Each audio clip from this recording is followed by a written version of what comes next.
Hello guys, দেখুন কি সুন্দর সুন্দর গুড়া মাছ। আমি এখন রান্না করব।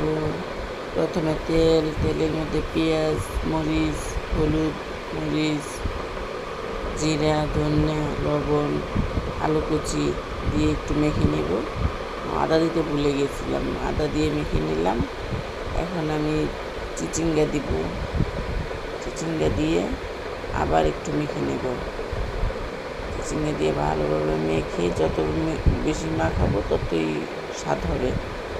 আর এই গুঁড়া মাছগুলো আমি ম্যারিনেট করে রেখেছিলাম। গুঁড়া মাছগুলো কিছুক্ষণ মশলা দিয়ে রেখেছিলাম। গুঁড়া মাছগুলো দিয়ে ওখানে বসাই দিছি। এখন শাক দিয়ে নিলাম। শাকগুলো কেটে নেব। এখন দেখি মাছ কতটুকু হয়েছে। এবং মাছ প্রায় হয়ে আসছে। এখন আমি জিরার গুঁড়া, ধনিয়ার গুঁড়া, ধনিয়া পাতা দিয়ে দিলাম। দিয়ে আর একটু বসায় রাখবো, চাপা দিয়ে বসায় রাখবো। মাছ আমার হয়ে আসছে। আমি এখন শাক ভাজি করে নেব। প্রথমে আমি তেল, লবণ, মরিচ, শুকনো মরিচ, পেঁয়াজ, রসুন দিয়ে দিচ্ছি।